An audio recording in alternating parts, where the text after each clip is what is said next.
안녕하세요. 오늘도 주님 안에서 믿음으로 꽉 찬 알곡이 되기 위해 성경 묵상의 시간을 허락하신 하나님께 감사와 영광을 올려드립니다. 5월 8일 금요일 묵상 말씀을 시작하겠습니다. 사람들은 종종 다른 사람의 꿈을 비웃습니다. 때로는 시기와 질투 때문에 누군가의 가능성을 꺾으려 하기도 합니다. 요셉의 형들도 그랬습니다. 사람은 하나님의 꿈을 조롱할 수 있지만 하나님은 그 조롱과 상처마저 사용하셔서 더 큰 뜻을 이루어 가십니다. 하나님이 주신 비전을 함께 세워가는 믿음의 사람이 되기를 소망합니다. 오늘의 제목은 꿈이 어떻게 되나 보자입니다. 야곱의 아들들은 자신들을 찾아온 동생 요셉을 미디안 상인들에게 팔고 아버지 야곱에게는 염소에 피 묻은 채색 옷을 보이며 동생이 죽었다고 속입니다. 오늘 본문 창세기 37장 18절에서 36절까지의 말씀을 함께 듣겠습니다. 요셉이 그들에게 가까이 오기 전에 그들이 요셉을 멀리서 보고 죽이기를 꾀하여 서로 이르되 꿈꾸는 자가 오는도다. 자, 그를 죽여 한 구덩이에 던지고 우리가 말하기를 악한 짐승이 그를 잡아먹었다 하자. 그의 꿈이 어떻게 되는지를 우리가 볼 것이니라. 르우벤이 듣고 요셉을 그들의 손에서 구원하려 하여 이르되 우리가 그의 생명은 해치지 말자. 피를 흘리지 말라. 그를 광야 그 구덩이에 던지고 손을 그에게 대지 말라. 이는 그가 요셉을 그들의 손에서 구출하여 그의 아버지에게로 돌려보내려 함이었더라. 요셉이 형들에게 이르매 그의 형들이 요셉의 옷 곧 그가 입은 채색 옷을 벗기고 그를 잡아 구덩이에 던지니 그 구덩이는 빈 것이라 그 속에 물이 없었더라. 그들이 앉아 음식을 먹다가 눈을 들어본즉 한 무리의 이스마엘 사람들이 길르앗에서 오는데 그 낙타들의 향품과 유향과 몰약을 싣고 애굽으로 내려가는지라.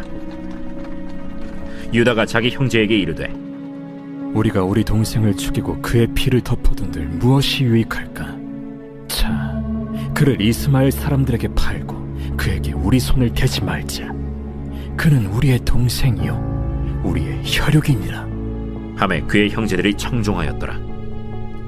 그때 미디안 사람 상인들이 지나가고 있는지라 형들이 요셉을 구덩이에서 끌어올리고 은 20에 그를 이스마엘 사람들에게 팔매 그 상인들이 요셉을 데리고 애굽으로 갔더라. 르우벤이 돌아와 구덩이에 이르러 본즉 거기 요셉이 없는지라 옷을 찢고 아우들에게로 되돌아와서 이르되 아이가 없도다. 나는 어디로 갈까? 그들이 요셉의 옷을 가져다가 순념소를 죽여 그 옷을 피에 적시고 그의 채색 옷을 보내어 그의 아버지에게로 가지고 가서 이르기를 우리가 이것을 발견하였으니 아버지 아들의 옷인가 보소서. 내 아들의 옷이라. 악한 짐승이 그를 잡아먹었도다. 요셉이 분명히 찢겼도다. 하고 자기 옷을 찢고 굵은 배로 허리를 묶고 오래도록 그의 아들을 위하여 애통하니 그의 모든 자녀가 위로하되 그가 그 위로를 받지 아니하여 이르되 내가 슬퍼하며 서울로 내려가 아들에게로 가리라 하고 그의 아버지가 그를 위하여 울었더라. 그 미디안 사람들은 그를 애굽에서 바로의 신하 친위대장 보디발에게 팔았더라.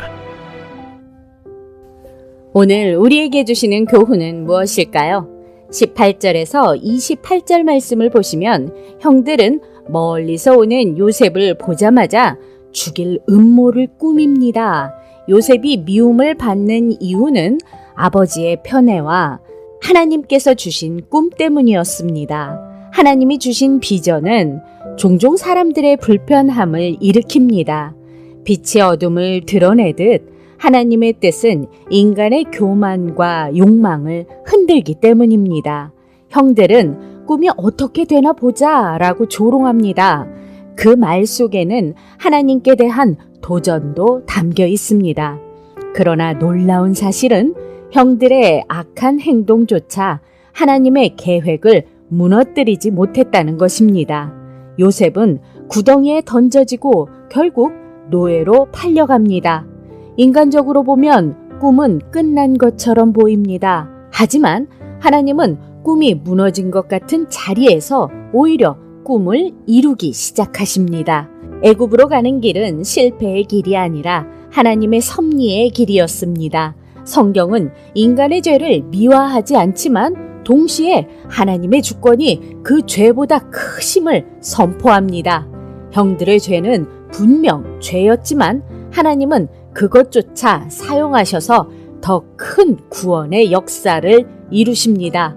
우리의 삶에도 이해되지 않는 고비고비가 있습니다. 지금은 무너진 자리 같아 보여도 하나님은 여전히 일하고 계심을 믿으며 나아갑시다. 29절에서 36절 말씀을 보시면 형들은 요셉의 옷에 염소의 피를 묻혀 아버지 야곱을 속입니다. 그 옷을 본 야곱은 깊은 슬픔에 빠집니다. 흥미로운 점은 과거 야곱 자신도 염소의 털과 옷을 이용해 아버지 이삭을 속였다는 사실입니다. 이제 그는 같은 방식의 속임을 당합니다. 죄는 반복되고 상처는 세대를 따라 흘러갑니다. 속임은 또 다른 속임을 낳고 미움은 더 깊은 슬픔을 만들어냅니다. 죄는 언제나 관계를 무너뜨립니다. 형들은 요셉만 제거하면 평안할 줄 알았지만 오히려 가족 전체가 더 큰 어둠 속으로 들어가게 됩니다. 그러나 미디안 사람들은 요셉을 애굽으로 데리고 가서 보디발 장군에게 팔아넘깁니다. 절망처럼 보이는 이 구절은 사실 하나님의 계획이 시작되는 문구입니다. 우리도 인생에서 끝났다라고 느끼는 순간들로 마음이 무너질 때가 있지만 하나님은 우리가 보지 못하는 그 자리에서 이미 다음 장을 준비하고 계십니다. 우리를 이끄시는 하나님의 이야기는 절망으로 끝나지 않습니다. 기도하겠습니다. 하나님, 오늘 우리에게 주신 말씀대로 우리의 이기적인 꿈이 꺾인 바로 그 자리에서 하나님의 뜻과 계획이 시작되게 하여 주시옵소서. 예수 그리스도의 이름으로 기도드립니다. 아멘. 요셉은 형들의 미움으로 구덩이에 던져졌고 노예로 팔려가며 모든 것이 끝난 것처럼 보였습니다. 그러나 하나님은 그 어두운 자리에서도 침묵하지 않으셨습니다. 사람들은 요셉의 꿈을 없애려 했지만 결국 하나님은 그 꿈을 통해 한 가정과 민족을 살리시는 구원의 역사를 이루셨습니다. 사람은 하나님의 계획을 막을 수 없습니다. 사람의 말보다 하나님의 약속을 더 붙드는 믿음으로 살아가며 오늘도 광야 같은 세상에서 하나님의 말씀으로 승리합시다. 저는 내일 다시 찾아뵙겠습니다.